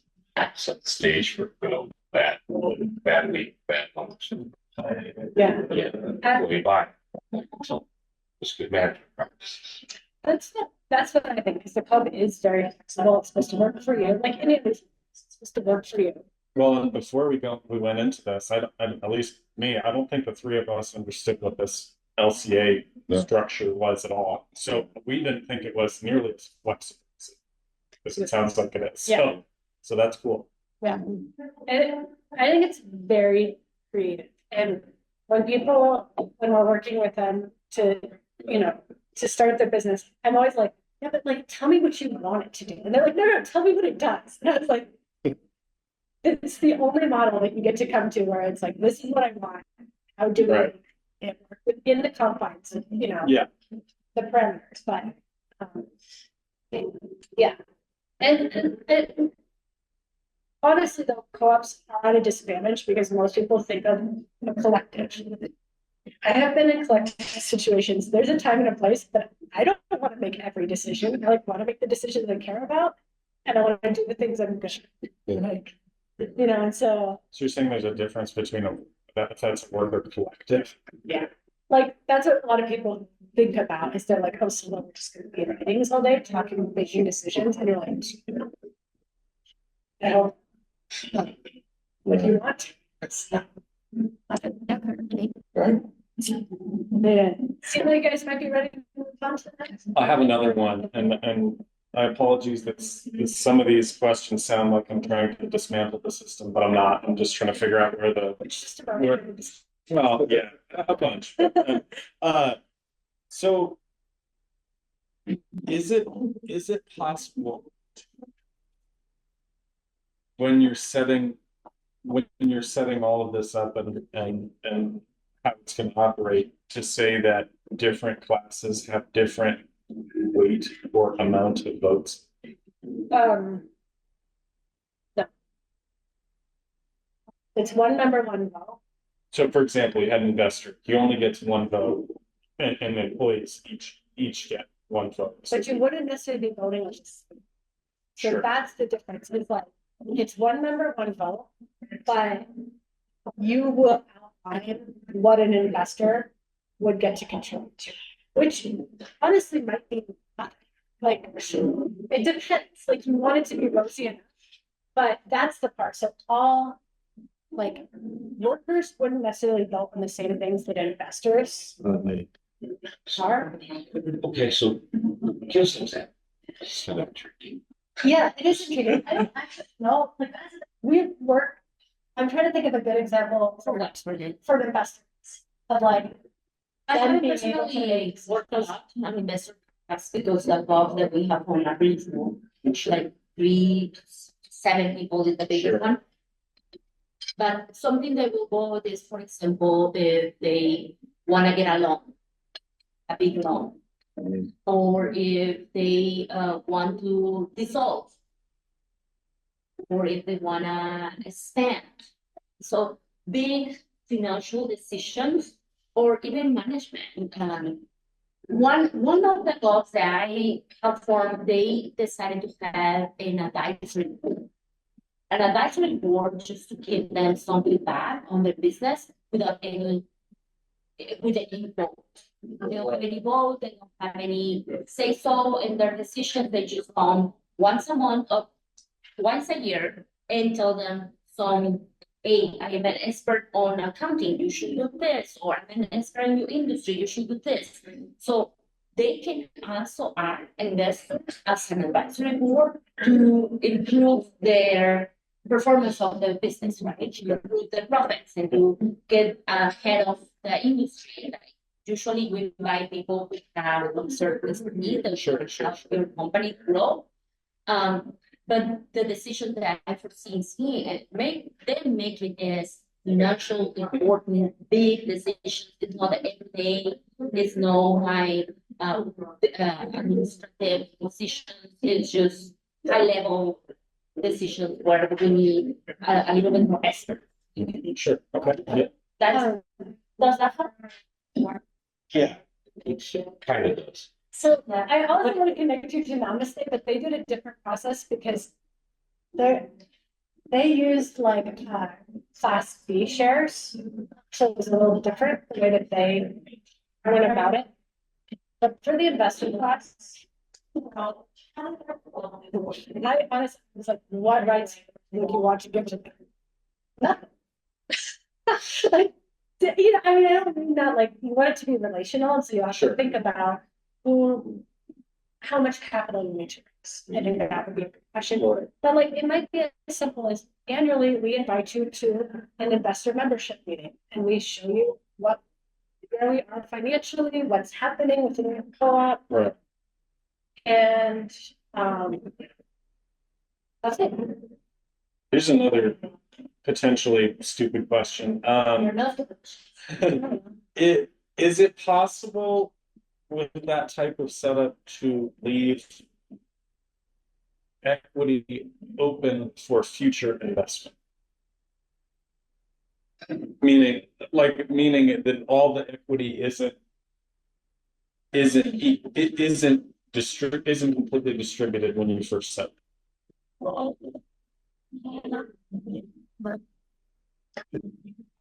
No, because the only people who own equity.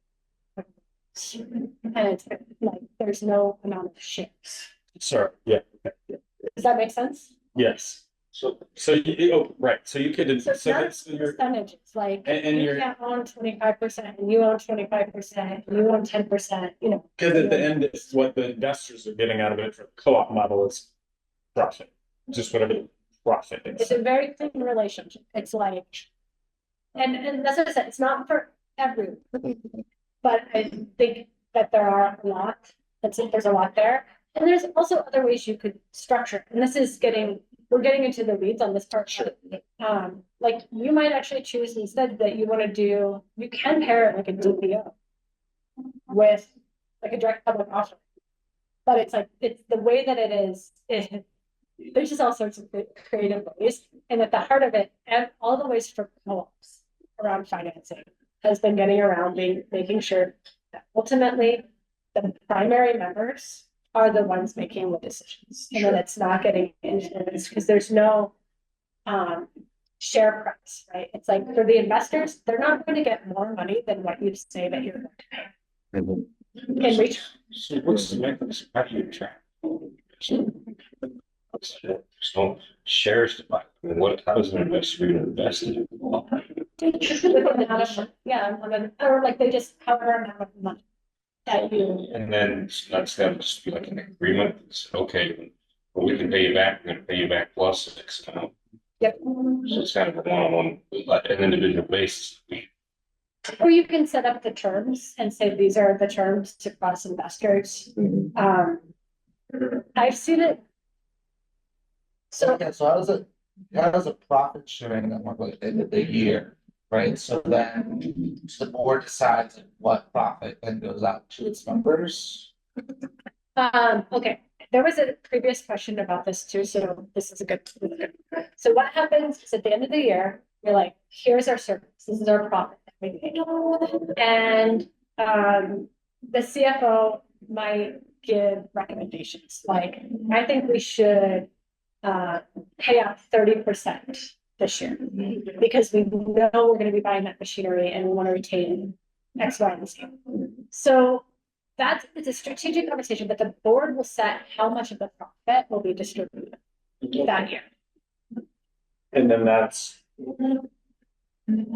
So this, distributed even, how is that? It's distributed evenly unless you have something in your operating agreements.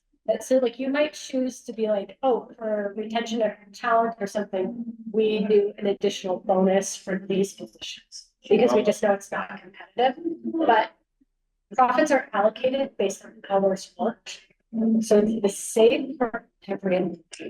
It's not based on like the wage scale. It's based on 4%. You worked at more hours you work. 100% of the hours available or whatever, Then you get, you get 100% of the year, the portion. Okay, so you can do a bonus structure that if you need for additional, or you can, or founder class. Could give you that way of allocating more money, but the idea is like all labor is valuable. So it should be distributed to everybody equally. sure. And here's the nice thing about Texas. Oh my God, I just like Yeah, so like everybody co-ops. But I already told you guys no bias, my knowledge base. So the co-op doesn't pay any taxes on what is distributed as patronage dividends. So you might choose how much you distribute at the end of the year based also like how much tax advantages or where you are falling. That could be a factor. The individual does pay that in the same way that if you received a bonus, anything, it's the individual that's paying that. A lot of times co-ops can say, so it's like, oh, we're going to give X amount more because we know that's going to cover the taxes. And then they tell employees, this is how much you're taking home. Because you don't want any of that like bait and switch where you're like, oh my God, I thought I was getting like $5,000 of getting that new water heater. And now it's like, I actually only got 2,500 next year. Yeah, been there. So that's also a calculation of how much to distribute to the owners. What makes sense because the co-op will not pay taxes. so whatever they keep and get is just corporate gains. Yeah, that's taxed at a regular level, so like how much you retain. It's gonna be based on like a strategic use of the money. So kind of in that example, it's the end of the year and somehow you've got a couple of factors that make this under at the end of the year, whatever period that is, somehow it's been rearranged with every figure out the investors too. What somewhere that's got to be predetermined or something. Yeah, So, yeah, you gotta have a good CFO that's gonna be making those, and because no, you've got workers on the board, they need to be able to make educated decisions based on like, the financial landscape. So yeah, you're gonna say this much is gonna get paid back. The other thing too, I guess in all of these different classes, is you would also say if you didn't have say this year, you might describe like how losses would get allocated, for instance. Like it's not coming out of anybody's paycheck, but like Yeah. so you can have a schedule too, or if you guys do need to dissolve, something happens, who gets paid back first? All that will be outlined in your agreements, so it'll be very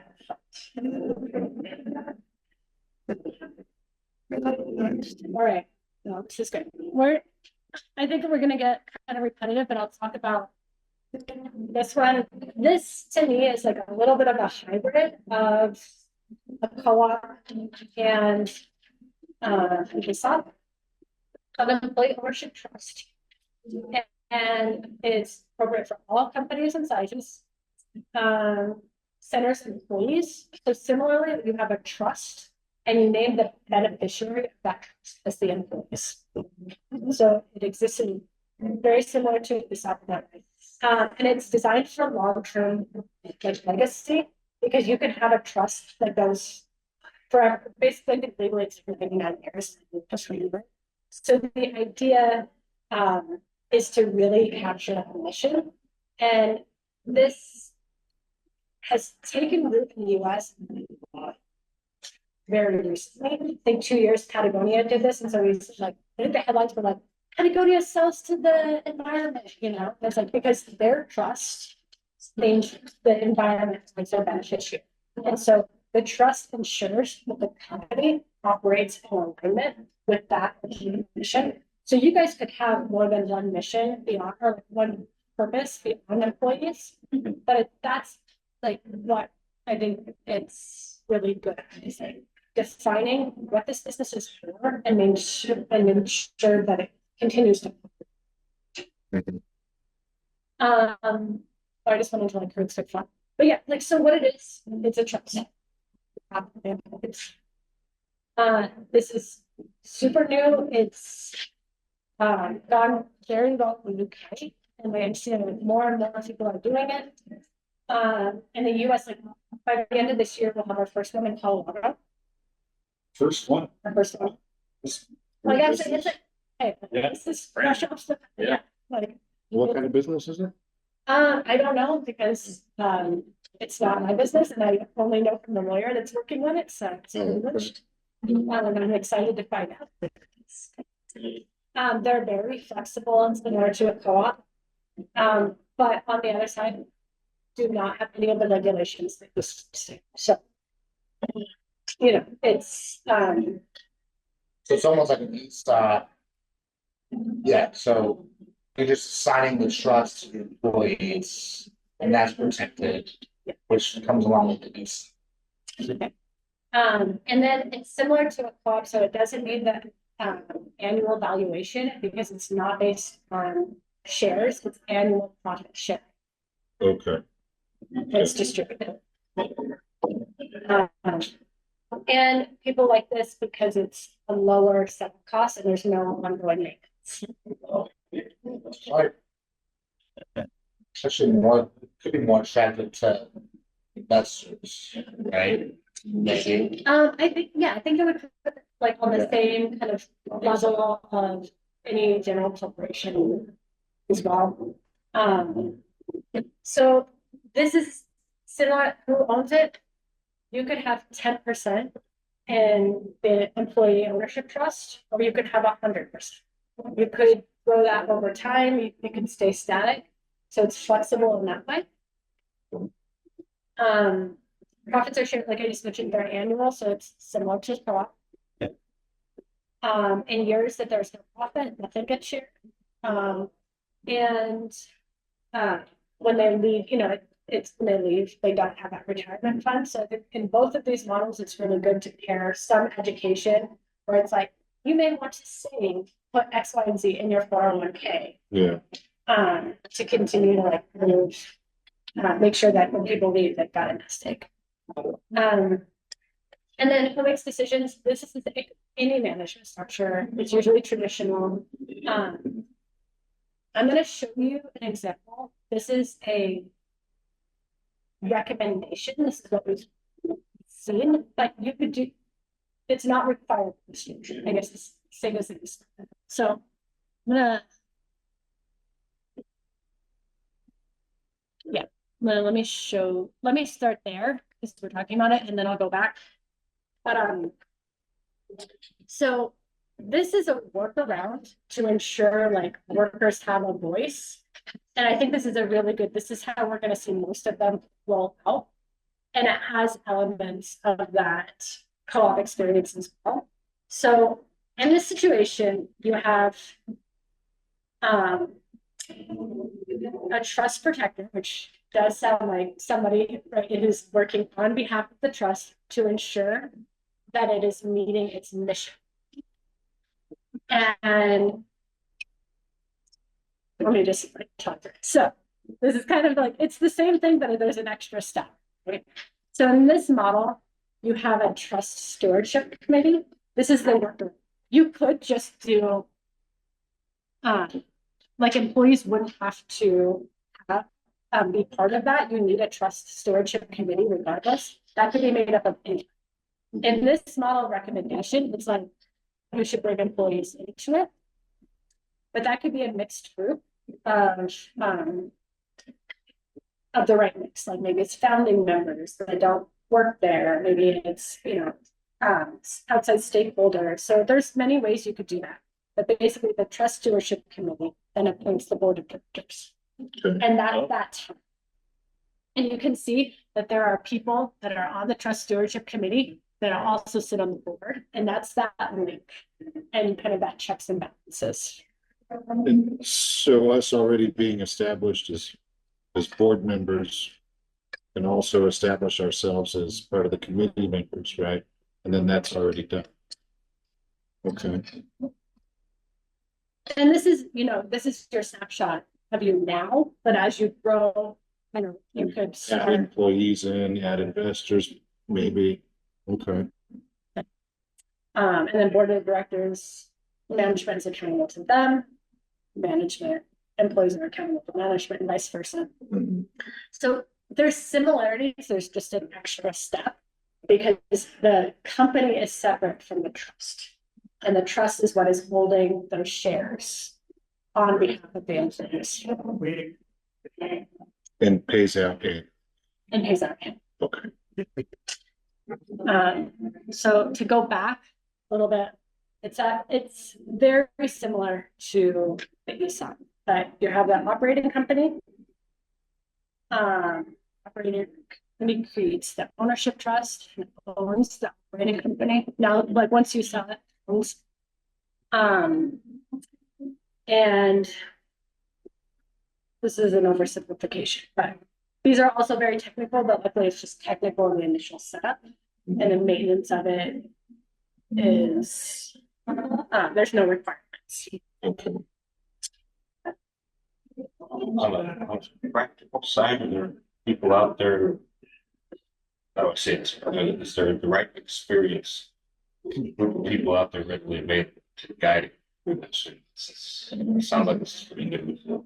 I think the answer is yes. There are people doing it, and there are enough examples to learn from, but you would certainly be making the path.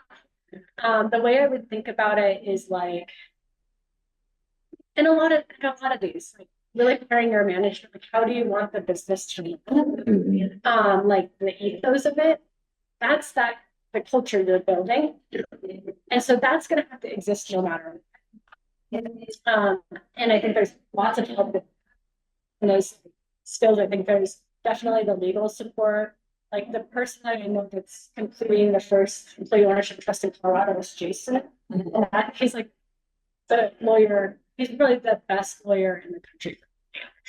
So he doesn't do ESOPs because they're very technical, but he is doing this. So that tells me like there's people that think about this deeply all the time. And if they feel confident doing it, and this does feel a hybrid of the two. Mhm. But just like the ESOP, you've got to set. There's not a lot of things you have to do. So you'll have to decide the things you have to do to have the company that you. Okay. It's a lot. What would you say is like the major like benefit or drawback from either co-op or other ownership? It is context related.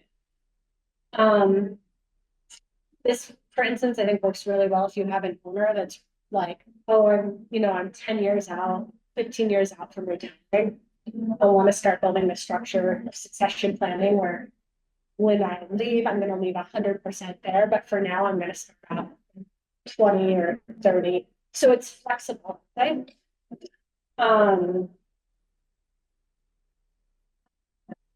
And I think that's really to me, that's really the main benefit. I've thought a lot about this because it's like, we already have a co-op, but this does determine like what percentage of the company is employee, which is not something I co-op is. And you can, this is a group of employees can decide that they want to sell business. That makes sense. We should have that right. This is a little bit more paternalistic because it depends like on the benefit of who, right? And so this is really set up. The mission is more important than anything else. So it's built for longevity. Yeah. I think that longevity probably exists in other structures, but that's to me seems like what's really. It's just similar to us where it's like our mission and community land trust is community oriented. It's like we're leaving that open for future decisions to be made. But do you want to keep it open or not? So it's like similar that you ensure this for its longevity, but maybe down the road you change it. Yeah. I mean, yeah, so that's a really good question. I'm not necessarily the one that could answer that. And it's like the qualities for you guys as you're thinking through this. One thing I will say, and this is just one difference, like co-op and ELT are the same on this, is so like what kind of workers do you have? The ESOPs will say the work for it's free for all workers, right? But I would argue that for low and moderate income workers, it's really nice to be able to decide what you're going to do with that profit year to year, because maybe you need to get your car fixed. Maybe your kids are going to like, and having that flexibility, whereas in ESOP, you're like, I'm only going to see that when I'm done with this company. Right. So there's a lot of factors to decide. Mhm. And then if at any point we decide to change, a couple of procedures, the board convenes and then just amends that, yeah. Most procedures probably won't even be on the board level because operationally you still need to be able to have that flexibility to make moves in a timely way. Okay. And you'll be accountable to. Yeah. You don't want to have like operational decisions be contingent on a group of people. So, I don't know. I think it's a really intriguing model. Excited to see. Yeah. And I'm going to continue to think on your mission, and then by that, it's like the last 3 months, and like under what conditions? Yeah. Oh my gosh! All right. So, do you guys want to take a pause here, or like, we haven't even taken a break. No, see. What time do you need? So, yes, 30 minutes. Yeah,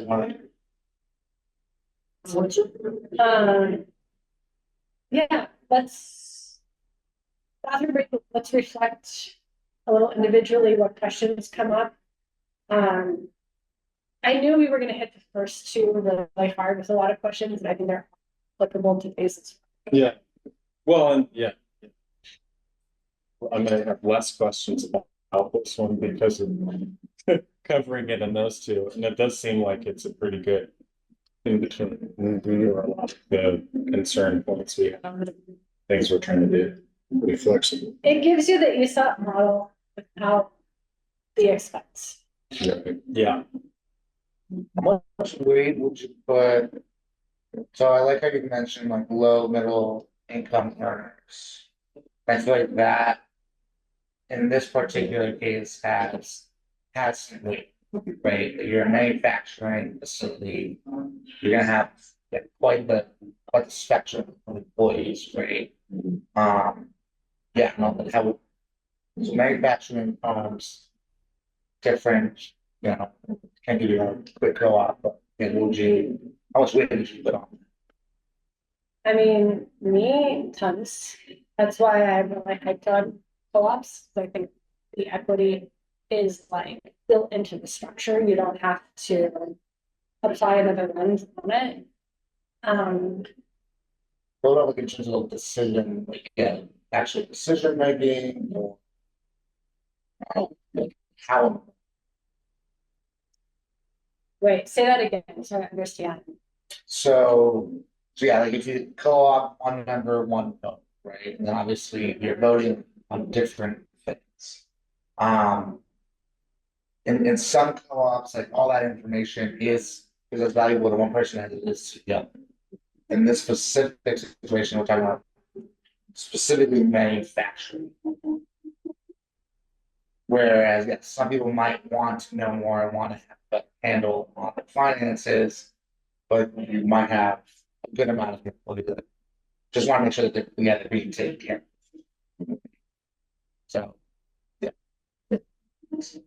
Yeah. Can I answer in my perspective? Because a lot of the jobs I work with are those ones that years they just go and changing that mentality from I'm just going to work as to business. Because when you are a member of your business, it takes time, but the transformation is big. I mean, at the beginning, they might not have interest or capacity, okay? But the more you, because another principle is education, the more you educate and the more you involve them, the more they trust themselves and the more they want to get involved. And that pride, it comes with that. Like, I've been working with this particular job, which is clothing manufacturing, right? They're manufacturing clothes. And you know that is very competitive market, right? So it's very hard. And I remember at the beginning how much the system they had from, I don't know, investment time. And now they can't get enough. I mean, they work in 80, 90 hours because this is their business. Is Don't their- explain yourself. No, no, but no, no, but my point that I make is now they are in it. Yeah. Yeah. That's, yeah. There is their business. It's not just a place that I go and work.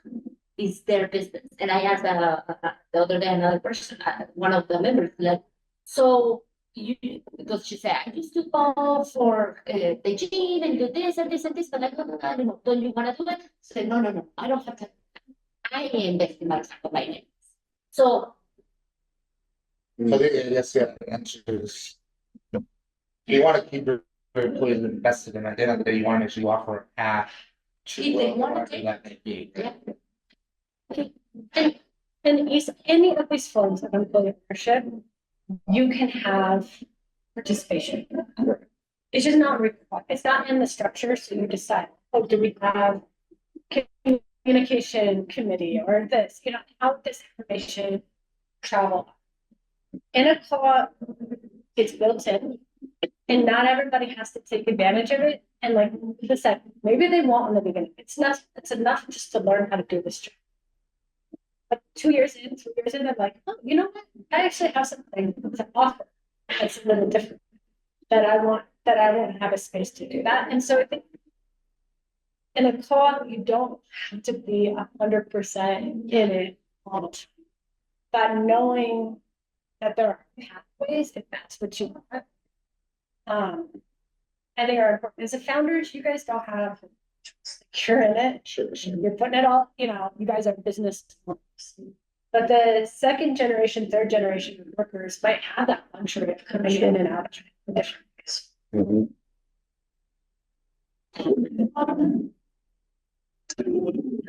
So, I know you mentioned, I'm sorry. Oh, so much Oh information. my God, yeah. The risks are when the co-op, which you got just a little bit different knack to attract investors because there's no stock. And then you don't have as much, there is some risk of the whole cooperative making a decision like sell the company or something. Yes, if it becomes lucrative, whereas the other two, basically, there's more focus on survival of the company. Yeah, well, so that's technically true, but like I mentioned, New Belgium, they did decide this. So in ESOP, it's like how to maximize any deal for the financial gain of the employees. Whereas that employee ownership trust, you can name a segment, like you could say dignified jobs or there's different ways that you can name a secondary mission that it would work on behalf of the business and on behalf of the employees, right? Because obviously they both do well together. That would be the buy-in from the employees. So, yes, looking after their best interest, but so looking out for the workforce. Right. Like that. That's good. To pay property. Or you guys might state like affordable housing as part of your mission, right? Like, that's really important to you, and you don't necessarily want this red feather to stop because all of these workers are going to get bought out and make more money. You want it to continue so that there's affordable housing. So that's where it ties into the employee ownership trust, because you can make the trust mission affordable housing. So even if some buyer comes in and says, "We want to buy the company," if it doesn't actually in the end increase affordable housing or whatever specific the mission is, then they won't vote.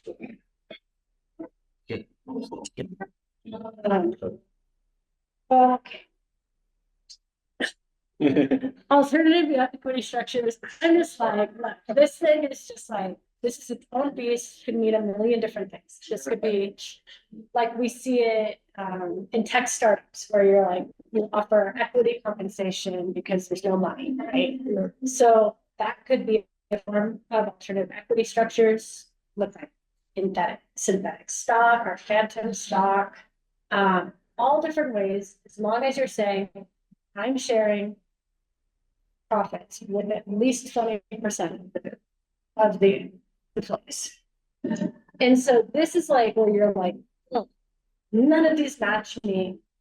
Let's figure out what's the goal behind it? Is it to compensate founders? Is it to include decision making? So it could even be, you guys, you're an S corp, an LLC, you name another partner. You guys are all named as partners. There's many different ways, so there's not one answer I could tell you other than Colorado is like, yes, that's employee ownership, and we support it. It's very flexible.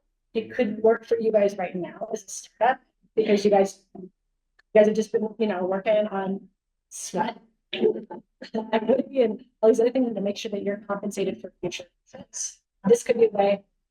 It varies on setup depending on what you're saying. That tends to be lower, uncomplicated, falls into those kind of things that you guys are familiar with. Stock created, real or synthetic.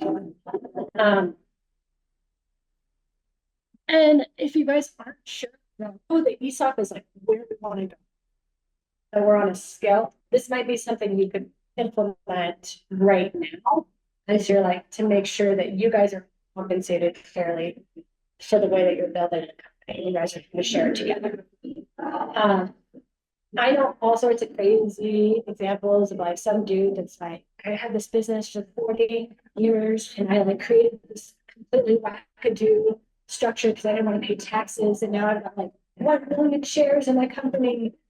We don't value it. Like, I'm just saying, like, there's a million different ways to share profits, and this is for someone who's like, let's do something Yeah.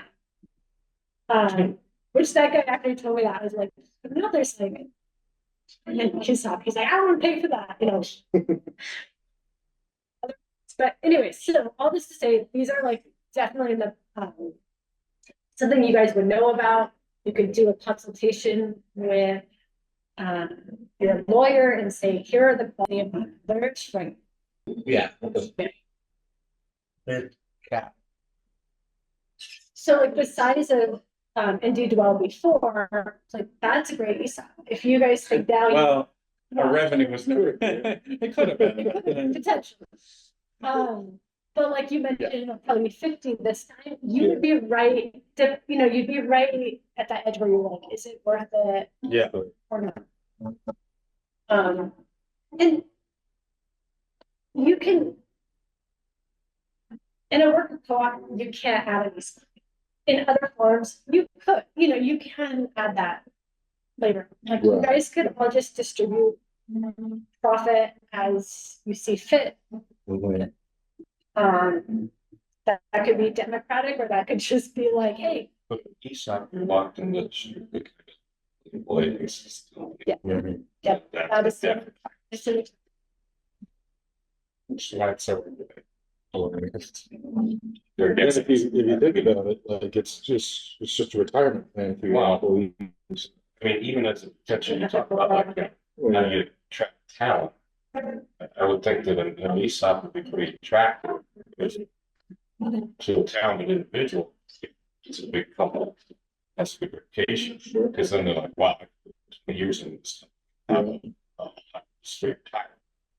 Whereas for the starting, I'm assuming there's, the employees that think, wow, this is. I mean, It's still really good. I mean, that is, ESOPs are really good with retention. yeah, I mean, if I'm some really young guy, I've got a chance to work for like an ESOP, the size of some big companies. But think, wow, yeah. Because our revenue is also set. Yeah. Did we look at Lincoln? Yeah, yeah. Their stuff? Yeah, yes. But they're, Yeah, you are. Yeah, yeah. that also, yeah. So, yeah, it'd be like, It's wow. like one of the largest. Oh. But yeah, I think, the ESOP option is unattractive in the sense for what employees, if they can access that equity, they don't get to. Yeah, Right, right. there might be some paid type deal where you can borrow against your tenant. Sure. Or if you take it out, you can get, discount. It's any of these structures instead of 401k. And then very cool benefits. You can do with the benefits.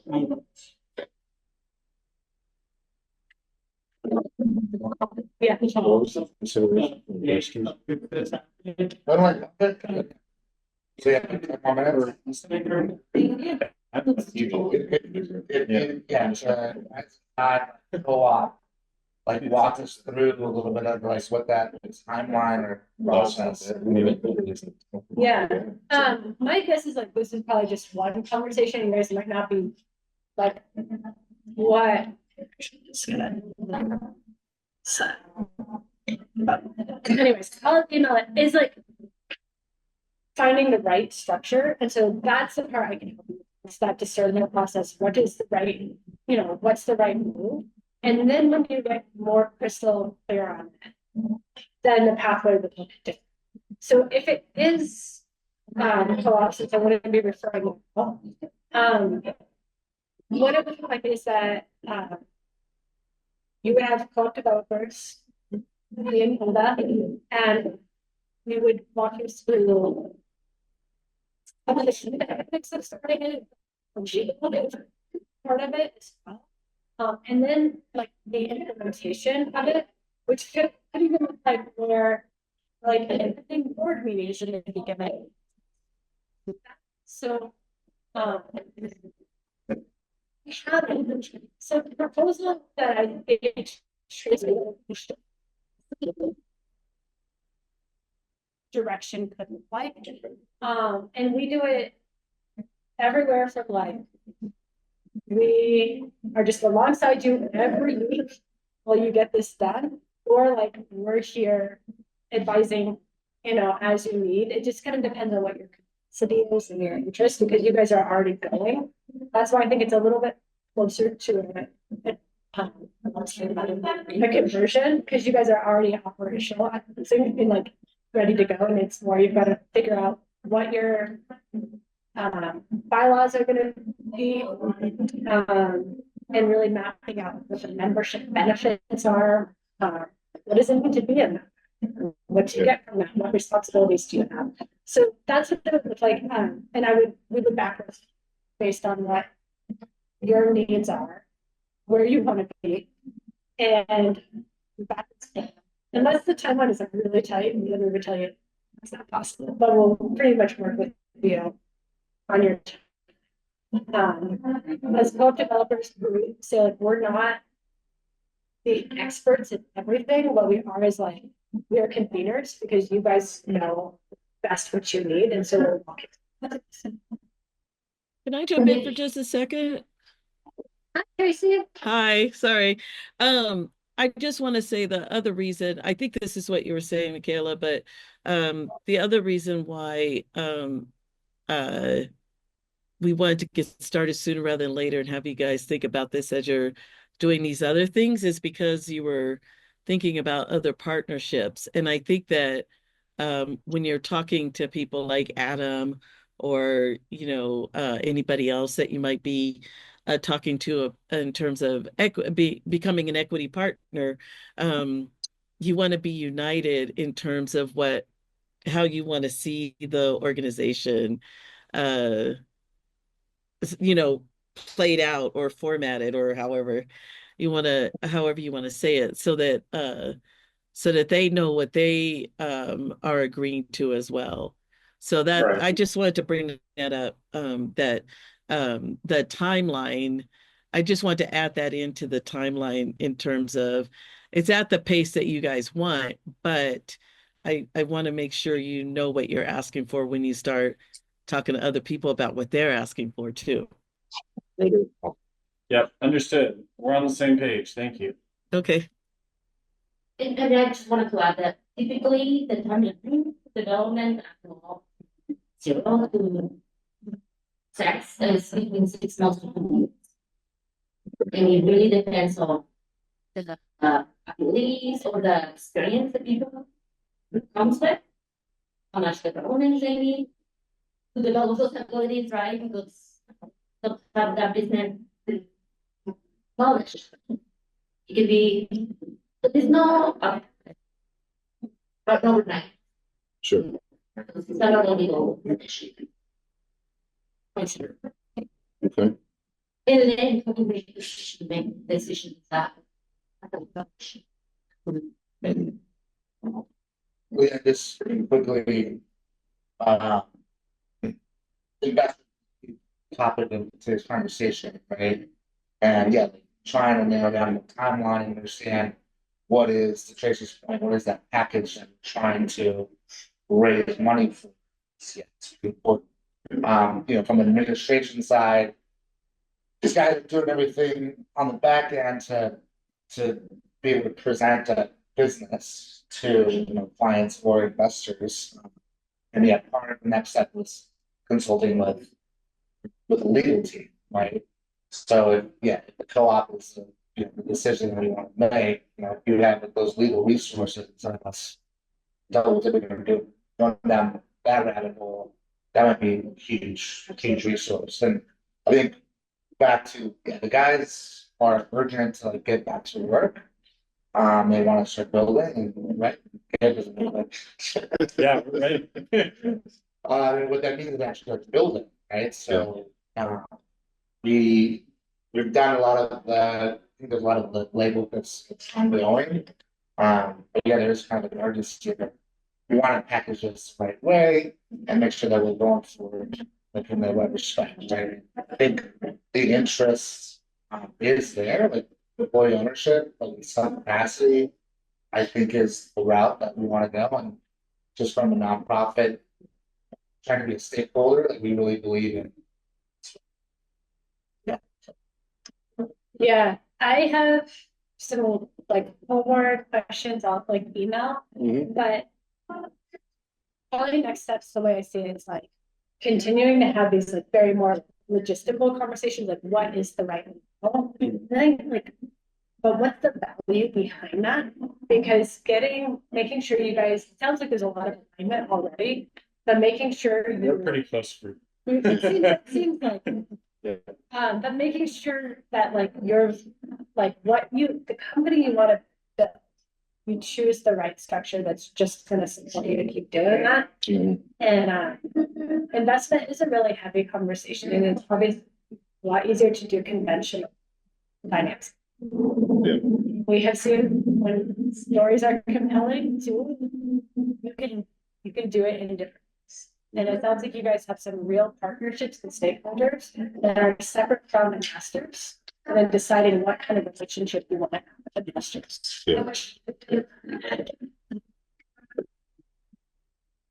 Does that sound like next steps? Yeah. Yes. Yeah. So today I'm just driving home, getting my kid up, but tonight I'll be in the morning with television. Just some of these I've laid out. Just some like imagining the future questions I think would all be valuable to kind of reflect on. And I'll send it. Sounds good. I thank you guys for like inviting me here and like Thank you for not really coming. knowing anything about moving like shit. Yes, thank you both. Yeah. And the notes here, Yeah. Sorry. Yeah. it was your fault. I've had enough snow for a while, so I like it, but at this point, yeah. It's ready for